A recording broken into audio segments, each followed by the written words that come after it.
Coach, just what have you seen 10 practices in from your group, including those scrimmages? Yeah, it's been really good. Honestly, a lot of new faces, a couple guys back, but new guys have done such a good job as far as learning the system, operating, playing free and fast, made a bunch of plays. I've been really pleased with how they've worked and what they've done so far. Coach, you're now in your second year as a full-time assistant on the staff. What is something you kind of took from your first year that you're trying to use now as a coach that's you feel maybe is already helping you out, whether it's coaching your players, recruiting, anything? Yeah, I think, in coaching in particular, like for me this offseason, there was such an emphasis in growing in the route and wanting to get better in that area. Obviously, everybody knows I've been an O-line guy, but really wanting to be elite in that area. So that's been a huge focus for me, and we've got really talented guys that can put a bunch of that stuff on the field. Recruiting-wise, man, sleeping a little bit better, got some good one in the boat, and, it's this offseason, obviously, with the December calendar, it's a little bit different than it used to be, and that was a crazy month, but we've got a great room of guys after it. Obviously, Holden came in with a lot of acclaim to him out of the portal, but Miles Kitselman kind of slipped in under the radar after the fact. What have you seen out of him that's impressed you this spring? Yeah, I'm really excited about Miles. All that guy does is work. We knew he'd stick his face on people. We knew he'd be physical. I think what he's done in space has been not necessarily a surprise, but really pleasant. Done a really good job for us and just works his butt off every day. Having two guys come in that are both everything you want, it's been really cool. From what you saw on film of Holden, how is that translated? Like, have you seen him practice what you saw on film before he got here? Yeah, I think so. I mean, on the tape, you saw a guy that made a bunch of plays, a guy that played really fast, has elite hands, understands space. I think as we do a little bit different stuff in the scheme side of it, both run and pass, he's learning and adjusting to that. But he's done a great job as far as just the raw speed, the hands, ability to make plays in space. He's been everything you saw on tape.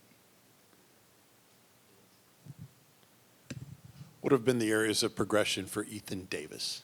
Yeah, I mean, we talked about it a lot last year. Ethan would flash all the time, but he was 225, and in this league doing some of the things we ask guys to do, that's tough. And at the same time, learning the new system, adjusting to the speed of the game at this level. This spring he's done such a great job, one, getting his body right. I think he was 242 last week, and he's so comfortable now with where to be, what to do. There's still a detail in everything that he's got to continue to clean up. But I've told him this, he's going to be an elite player in the core. He's got so much twitch, pop. He's not scared of anything. As he continues to get better with the fundamentals of it, he's going to be really, really good.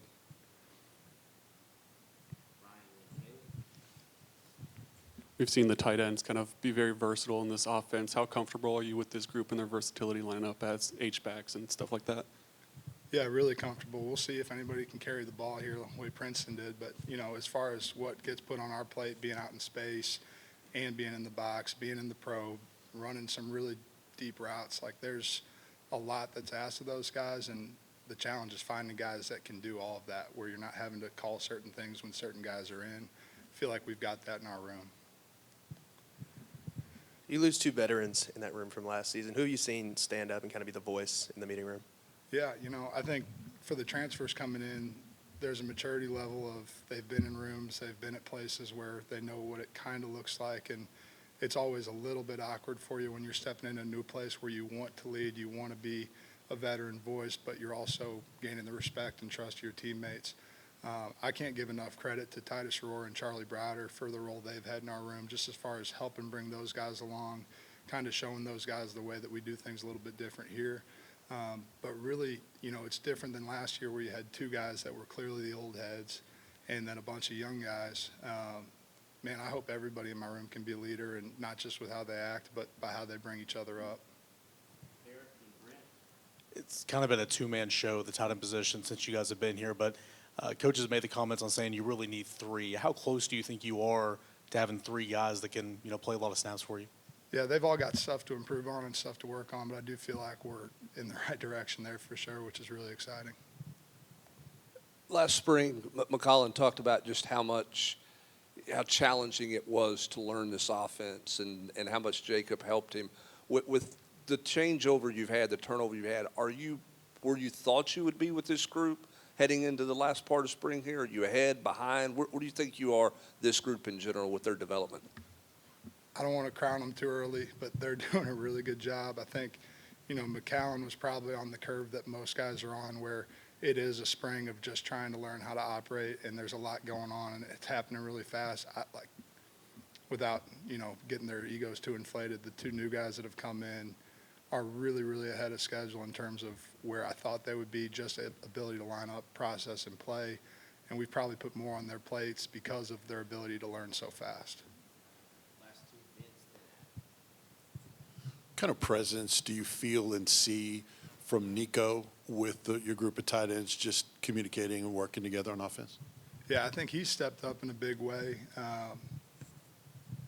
The guys love Nico. They trust Nico. He's, a different, more like Hendon in terms of how he approaches the guys and just the conversations they have. He's been awesome with our group.